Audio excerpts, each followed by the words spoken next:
Today's the final day of fall veto session, which also just so happens to be the final day of the legislative calendar for the calendar year at the Illinois Statehouse. I'll be there on the ground to get out what's the latest. But as we heard, no advancement on a variety of things.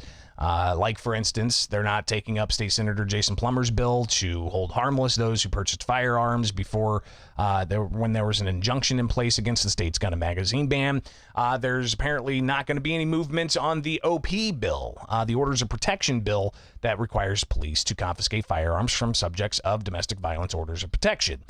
So not sure we're going to see those advance in this final day. But some other stuff that's not going to advance that has some substantial consequence. One in particular, the Invest in Kids School Choice Scholarship Program. That doesn't appear to be advancing, and I think that it's got a lot of people concerned, including you've got Tammy Karam from Kingswood Academy. She was part of a news conference yesterday urging for the State House to lift the sunset, to call the bill, to extend the school choice scholarship program. What is Invest in Kids? It's a program that was started in 2018, and it had the sunset of December 31st. And what it does is it allows for private investors, private dollars, private donors to put into a fund that then is used to give school choice scholarships to kids in Illinois. And it's got an income threshold. Only certain families under certain means can actually take advantage of this.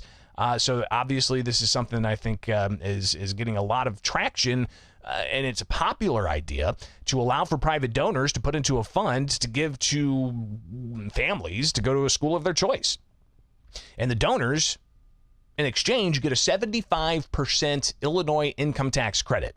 Not a rebate, an Illinois income tax credit, meaning they just get a credit on their Illinois income tax because they're donating to a cause that educates kids, be it private school or non-public school. It doesn't have to be a parochial or a religious school. There's a lot of non-religious, non-public schools out there. But this program is the only school choice program there is in Illinois, and it's getting ready to expire. Teachers unions do not like it. They see it as diverting money away from public schools. But the public schools have gotten $350 million extra each year for the past 5 years, which amounts to what? You're talking, close to more than $2 billion over the past 5 years or so. So obviously that increased public money for public schools is there. But what about this Invest in Kids School Choice Scholarship Program? Tammy Karam from Kingswood Academy talking about the benefits of this program, why it's important, and how it really is about ensuring that kids are educated. When it comes to people receiving a tax credit, we get tax credits we give tax credits for electric cars, for so many different things. And why not for education? Yep. Education is the most important. We know that that's foundation. That's why we fund Head Start, right? That's the whole point for Head Start. The governor's really big on Head Start, and he wants to fund that. And private funds, tax credit, tax money goes into private institutions on Head Start. Why not our K through 12 schools? Nobody receives on that. And when it comes to donors love to give to universities because they've seen the success of it. Why not give success to education? And we're not eliminating public schools. This is all schools. And if any school wants to do it, that's great for them. They get to be, go through the accreditation program, become accredited, go into this and keep funding students. This is funding education all the way through. This isn't discriminating because we're looking at educating all of these children in the state of Illinois. So again, the families were there chanting, call the bill, save our scholarships. Doesn't seem that we're going to see much movement on that. But we've got 1 day left, all right? In this 1 day, it's veto session. Looks like they are going to advance the bill to lift the moratorium on nuclear energy construction. Bill that the governor vetoed did this, but the governor said it didn't focus on small modular reactors, which is what he was wanting to do. So they brought up a new bill and they made that happen. So that's likely to advance today. Something that got a little hung up before the end of session here, and we got 1 day left. Today's the last day. So we're going to be heading out there after the show. But you've got the Chicago School Board maps. For those not familiar, there's tons of schools across the state, 850 districts. Chicago, the city of Chicago controls the schools, not a locally elected school board like we have across the state of Illinois. It's the city of Chicago that controls the schools. So previously, the mayor was the one who really was on the board to control the schools. So recently, the lawmakers said that's enough. We've had decades of this. Let's have a local Chicago elected school board. So they passed that bill, and now they got to get the maps. The House passed a version of maps yesterday, but the Senate president yesterday also released a statement saying they're not going to approve maps that don't have ethics built into it. So apparently that's gotten caught up for the city of Chicago. Something else that could get caught up for the city of Chicago, I talked with John Catanzara yesterday. He is the Fraternal Order of Police president for Lodge 7. He was down in the Capitol, and I chatted with him briefly about what he was there to do. Pretty much our COLA bill that's been sitting there for a better part of 3 years. And what's the status of this? I'm a little superstitious because it's not done till it's done, but 99.9% we're being told it's good to go. The support's there. Again, this would have been done in the spring. There was a call made, a request made. The speaker honored the request from the city. So be it, but pledged it was going to get done in the fall, and here we are. So give me an explainer on what this would do for your members. So for decades now, we have been paying 0.5% of our contributions into the pension for cost of living increases. At some point, someone created a two-tier system where you get 3% simple COLA upon retirement, but depending on your birth date, you only get 1.5%. So there's always been this lag, and all the legislature has ever done is kick the can down the road and move the birth date year by 5 years. This totally eliminates the birth date restriction. Everybody will be on a 3% flat COLA for the rest of their life, just like the fire department. And how many officers would this impact? Roughly, there's about 6,000 active and retired officers. There's a lot of retired officers that will go from the 1.5% to 3% that were being shortchanged to this point. So it's about 6,000.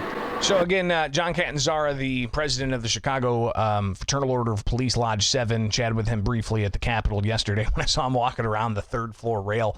I did talk with him also about Florida trying to recruit police. We'll talk a little bit about that tomorrow. So, yeah, what else is possibly not going to advance and be left on the cutting room floor? I talked with State Representative Joe Cisnowski.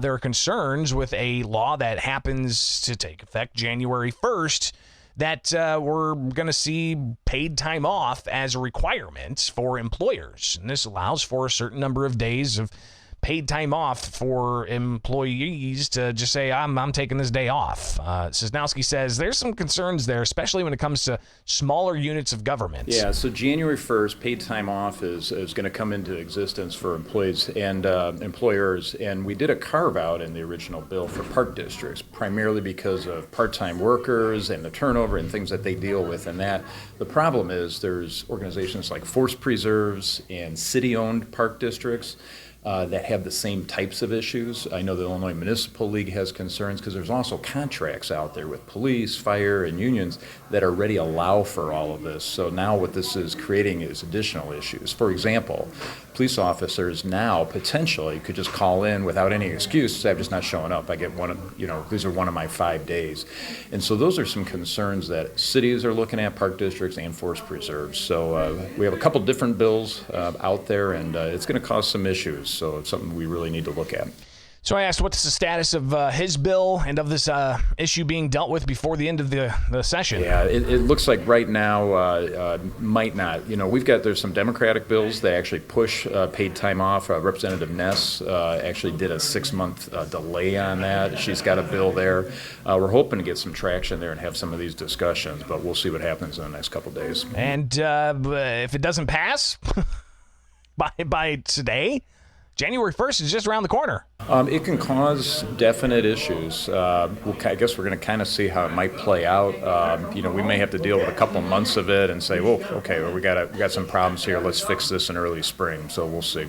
So again, Joe Cisnowski talking about paid time off, something else that may not be dealt with before the end of the year. It's already law, paid time off, but they're wanting to do some trailer bills, some fixes. We've seen trailer bills pop up all the time. Veto session isn't just about dealing with vetoes. It's also about dealing with cleanup language of legislation they passed back in May.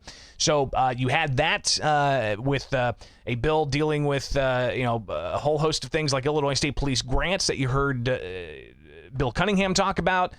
You had another measure that extended a sunset for court reporters to some degree, which obviously is important, but that sunset went through. No sunset extension for the invested kids, no dealing with the costs or the complications from paid time off requirements, especially for local governments that might contract with small police agencies, for example. So interesting to see what is going to be addressed, what's not going to be addressed. We got 1 day left of fall veto session. We'll be watching all of that closely. Something else they tackled yesterday was cleanup legislation dealing with electric vehicle mandates, not on the individual, all right? So not on the individual, but electric vehicle mandates for state government vehicles. But the question as to what vehicles are exempt spurred some interesting debate. So we'll get to that next. Also, over in Congress earlier this week, Thomas Massey talking about vehicles and kill switches. So we'll touch on both of those things. It's Bishop on Air. Stay tuned.